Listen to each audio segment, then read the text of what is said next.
Sebelum masuk ke videonya, buat yang baru mampir di channel ini atau yang mampir lagi ke channel ini, gue ucapkan selamat datang atau selamat datang kembali di Modal Nekat Channel. Dan seperti biasa, gue mau share sekaligus titip konten di channel ini.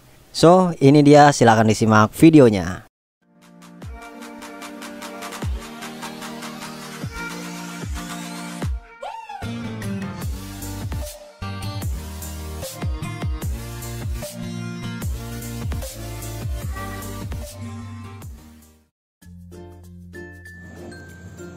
Ya, jadi di sini gue mau unboxing sekaligus review satu paket yang gue beli di online shop, yaitu perlengkapan untuk akuarium lagi.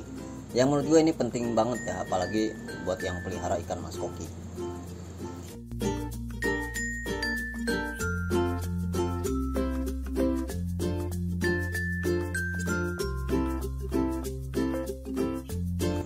Dan ini dia isi paketnya, yaitu aerator ACDC merek Jebo 9950 dengan kapasitas daya 2 watt dan output udaranya ini 2 lubang ya.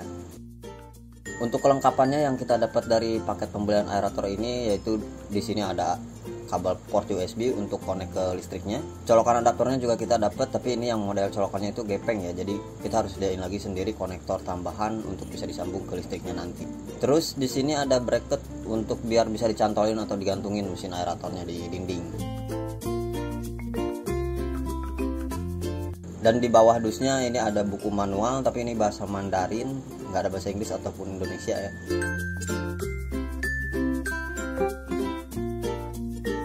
Dan kartu yang kecil semacam kartu garansi gitu ini tuh, atau nomor seri ya.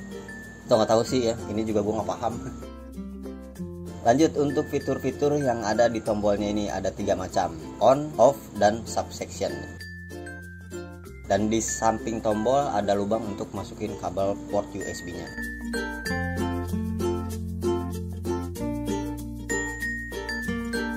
Oke, langsung aja untuk pemasangannya. Pertama-tama pasang bracketnya dulu ke mesin aeratornya, habis itu adaptor colokannya disambung ke konektor tambahan yang kita beli sendiri ini untuk konektornya ya di toko listrik.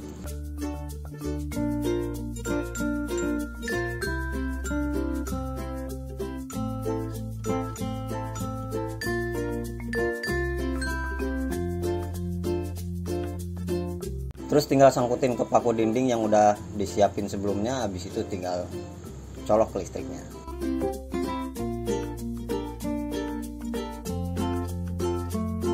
Nah, di sini lampu mesin aeratornya ini nyala ya, karena ini pertama kali dicolokin ke listrik. Jadi mesin aeratornya ini belum ada daya baterainya. Nah, lampu ini berfungsi sebagai indikator pengisian baterai. Nanti kalau udah penuh baterainya, ini lampunya ini akan mati. Ini udah gue sambung selangnya, di sini gue pakai dua-duanya ya. Yang satu untuk akuarium yang atas dan satu lagi untuk akuarium bawah.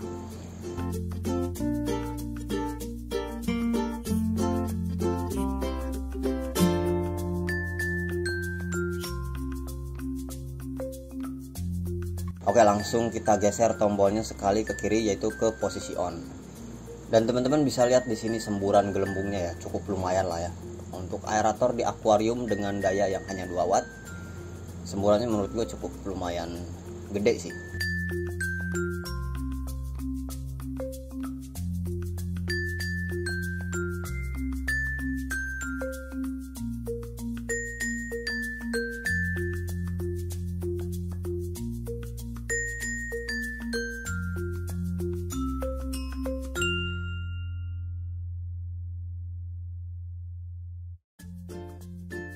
Dan kita geser sekali lagi tombolnya ke kiri, yaitu ke fitur subsection.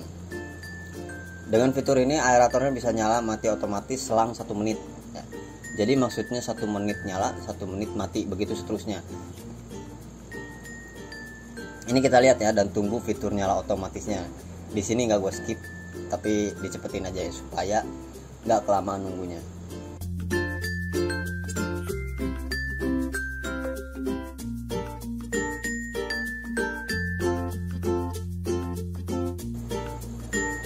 Dan teman-teman bisa lihat ini otomatis mati ya.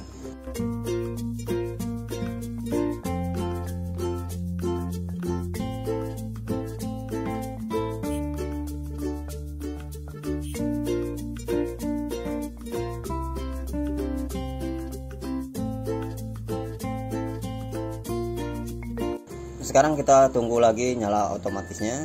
Di sini gue cepetin lagi ya biar nggak kelamaan lagi nunggunya.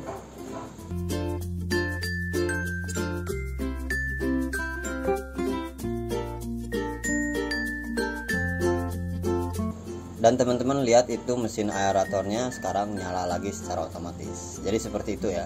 Itu berfungsi kalau saat listrik mati supaya lebih menghemat daya baterainya, pemakaian daya baterainya gitu ya. Oke, sekarang kita coba simulasi mati listrik ya. Ini gue cabut colokannya dan teman-teman lihat aeratornya masih mengeluarkan gelembung ya. Kalau udah di posisi kayak gini tinggal pilih mau mode on terus, gelembungnya nyala terus, atau mau subsection ya, alias bergantian.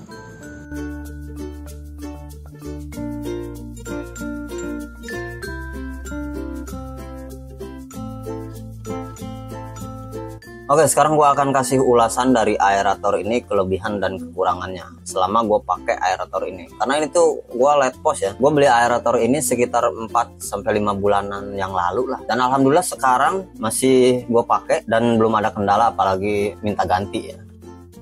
Kelebihan dulu kali ya. Aerator ini cukup hening ya, senyap alias silent. Cocok banget ini untuk di dalam ruangan. Terus juga hemat energi cuma 2 watt, tapi untuk semburan udara sih cukup besar ya. Di akuarium 1 sampai 1,5 meter masih worth it lah kalau menurut gue ya. Ditambah lagi ini kan outputnya dia ada 2 lubang ya. Terus fitur subsection ya, ini berguna saat mati lampu supaya daya baterainya itu lebih lama. Karena dari spesifikasi yang gue dapet, daya baterainya ini bisa tahan 6-8 jam kalau nyala normal ya, atau mode on terus menerus. Tapi kalau kita pakai mode subsection ya, saat mati listrik itu bisa 2 kali lipatnya ketahanan baterainya, ya antara 12-14 jam. Ya meskipun gue sih belum pernah ya sampai mati listrik di atas 3 jam gitu, apalagi seharian. Cuman ya kalau dari spesifikasi yang gue dapet seperti ini cukup lumayan lah ya untuk jaga-jaga ya, membantu banget ya. Mana tahu ya suatu saat ngalamin hal kayak gitu ya, tapi amit-amit jangan sampai sih ya. Nah itu aja mungkin untuk kelebihan-kelebihannya yang gue rasakan selama pemakaian aerator ini. Nah sekarang untuk kelemahan kalau yang gue rasa di aerator ini, sebenarnya sih agak susah ya nyari kelemahan di aerator ini menurut gue itu, karena cukup worth it sih bagi gue. Segini sepadan dengan kebutuhan gue ini cukup. Tapi mungkin ada satu sih kelemahan yang kurang di aerator ini tuh, jadi setelan semburan udaranya.